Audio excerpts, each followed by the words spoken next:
Bonjour. Dans mes précédentes vidéos de géologie, j'avais défini ce qu'est la lithosphère. Il s'agit en effet de la partie rigide qui se trouve en périphérie du globe terrestre. Cette lithosphère, elle inclut bien entendu la croûte, mais également une partie du manteau supérieur, que l'on qualifie de manteau lithosphérique.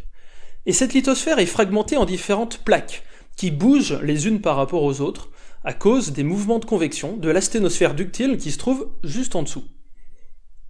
Le premier à avoir émis l'hypothèse d'une mobilité des continents, c'était Alfred Wegener, au début du XXe siècle, avec sa fameuse théorie de la dérive des continents.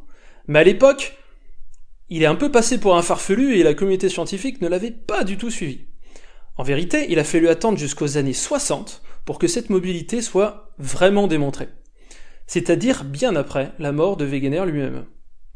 Comme nous allons le voir, cette mobilité a vraiment été prouvée pour la première fois grâce à l'étude de ce qu'on appelle les anomalies magnétiques. Et, pendant les décennies qui suivirent, l'étude des points chauds puis l'étude des sédiments océaniques, et enfin les mesures GPS, ont fini de valider et de compléter le modèle de la tectonique des plaques. Alors c'est parti. Comme je l'ai dit en introduction, la mobilité des continents, c'est vraiment quelque chose qu'on appréhende depuis relativement peu de temps, puisque c'est Alfred Wegener qui fut le premier à la supposer avec sa fameuse théorie de la dérive des continents.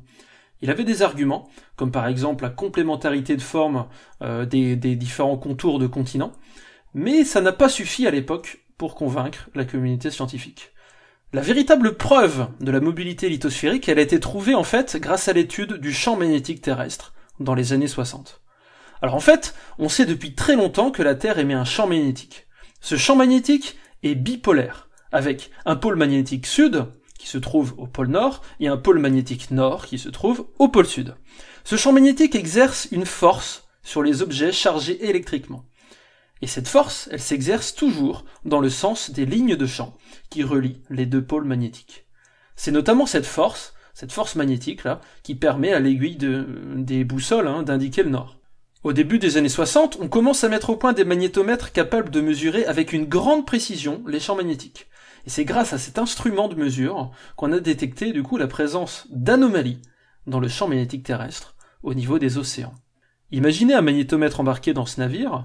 Si le navire traverse l'océan de manière perpendiculaire à l'axe de la dorsale, alors le magnétomètre va enregistrer un champ magnétique qui ne correspond jamais tout à fait au champ magnétique terrestre, qui ici est représenté en pointillé.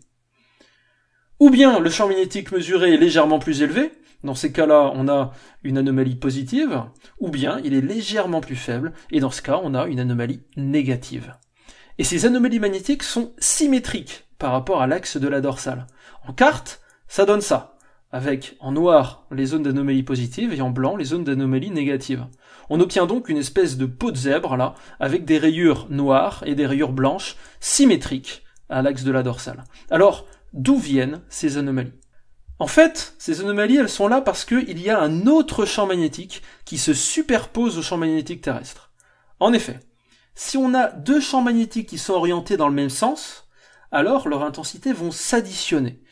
Alors que, si ces deux champs magnétiques sont orientés dans des sens opposés, alors leurs intensités vont au contraire se soustraire l'une de l'autre. Du coup, ces anomalies magnétiques attestent en fait de la présence d'un champ magnétique parasite, en quelque sorte, qui va être tantôt dans le même sens, tantôt dans le sens inverse, par rapport au champ magnétique terrestre. Et ce champ magnétique parasite est en fait généré par les basaltes qui constituent la croûte océanique. Alors ces basaltes, donc on sait qu'ils constituent la croûte océanique, et en fait, il s'agit de roches magnétiques, qui sont capables de dévier légèrement l'aiguille d'une boussole. Ces propriétés magnétiques leur sont conférées par des minéraux qui sont présents à l'intérieur, qu'on appelle les magnétites. L'acquisition du champ magnétique des basaltes se fait au cours de leur cristallisation.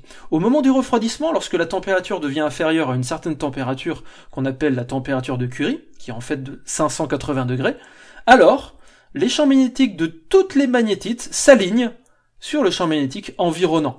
Donc en gros, sur le champ magnétique de la Terre.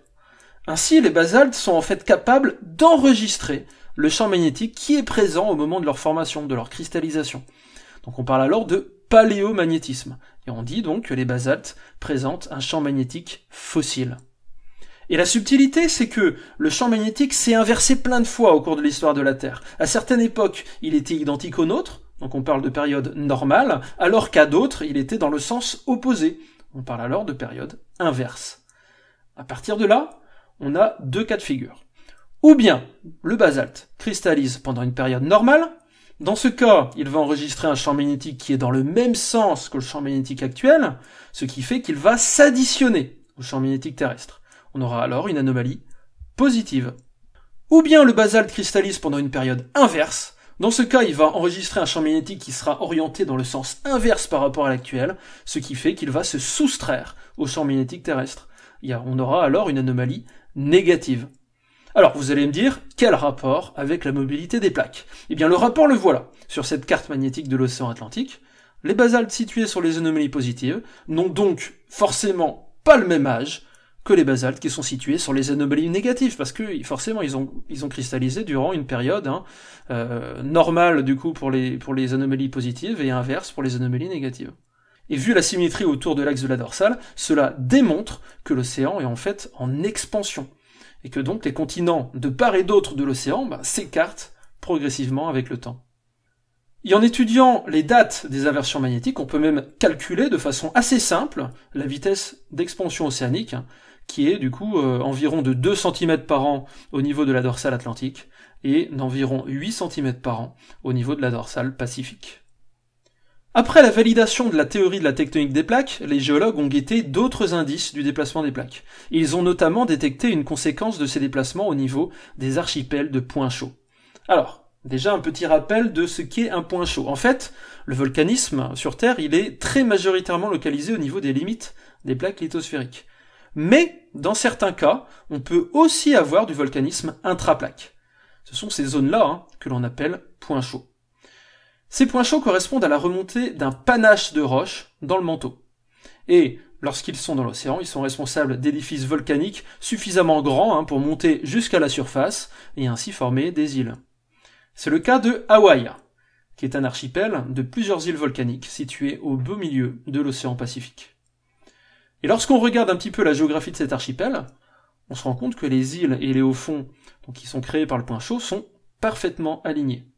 De plus, on constate que les volcans encore actifs sont tous situés sur l'extrémité est de l'archipel, et que plus on s'éloigne de cette extrémité active, plus les volcans sont anciens. Alors qu'est-ce que ça signifie tout ça?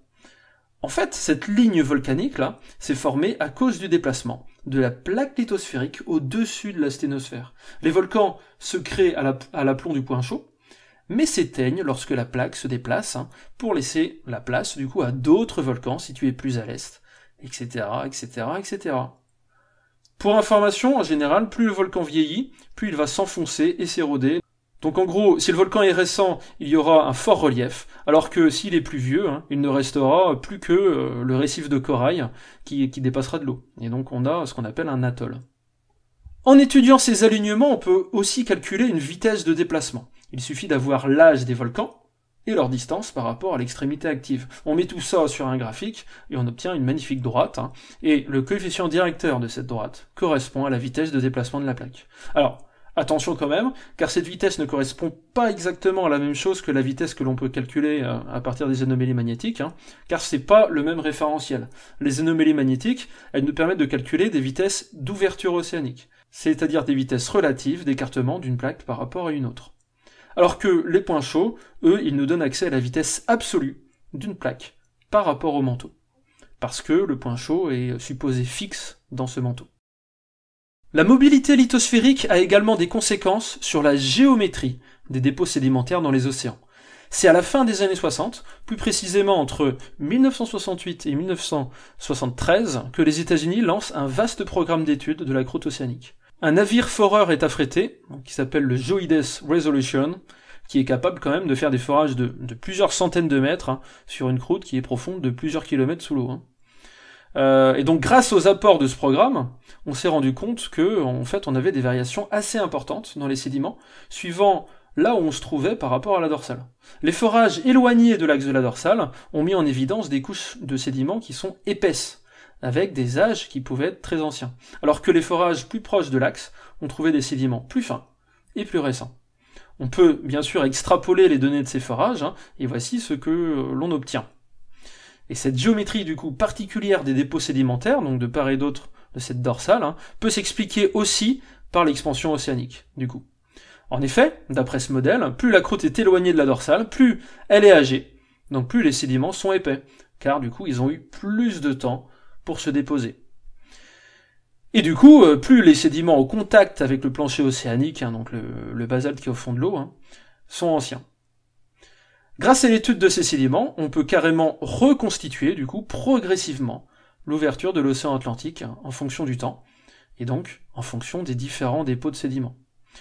Donc grâce à tout ça, en datant d'une manière assez précise les sédiments, et donc en mesurant la distance par rapport à la dorsale, on peut aussi calculer donc des vitesses d'expansion océanique, un petit peu de la même façon que ce qu'on avait fait pour l'étude des anomalies magnétiques. Alors, de nos jours, l'étude des mouvements des plaques peut se faire grâce au géopositionnement par satellite, donc ce qu'on appelle le GPS. Alors le principe, c'est exactement le même que le GPS qu'il y a dans votre voiture. On a mis en orbite des satellites. Ces satellites sont capables d'estimer, donc en émettant des ondes radio, donc ils sont capables d'estimer précisément la distance qui les sépare d'un récepteur qui se trouve donc à la surface de la Terre. Et du coup, grâce à plusieurs satellites, grâce au principe de la triangulation, on peut estimer avec précision la position d'un récepteur donné. Et du coup, il y a toute une constellation de satellites qui tournent autour de la Terre et qui permettent en gros de trianguler n'importe quel objectif à n'importe quel moment et à n'importe quel endroit. Pour mesurer la vitesse de déplacement des plaques lithosphériques, c'est donc maintenant très facile, il faut des stations GPS qui soient fixes sur une plaque, comme ici par exemple, et ensuite les satellites vont estimer le déplacement de la station par rapport à la latitude ou à la longitude. Maintenant, les mouvements des plaques lithosphériques ne font plus vraiment de mystère, puisque on est capable de les mesurer en direct par des satellites GPS. Mais, même sans ça, il existe plusieurs indices qui démontrent de leur mobilité. Les anomalies magnétiques, déjà, et l'âge des sédiments océaniques. Tout ça, ça nous démontre en effet que les océans sont en perpétuelle expansion. Et la linéarité des archipels des points chauds permet quant à elle d'appréhender les déplacements des plaques par rapport au manteau terrestre. Et toutes ces méthodes permettent d'estimer des vitesses de déplacement qui, heureusement, sont parfaitement cohérentes d'une méthode à l'autre, ce qui est plutôt rassurant sur la validité du modèle. Et cette tectonique des plaques a un impact considérable sur, en fait, un tas de phénomènes géologiques qui ont lieu en surface, comme par exemple les volcans, les séismes ou encore la surréaction des chaînes de montagnes. Mais ça, c'est une autre histoire. Alors je vous dis à bientôt pour une prochaine vidéo.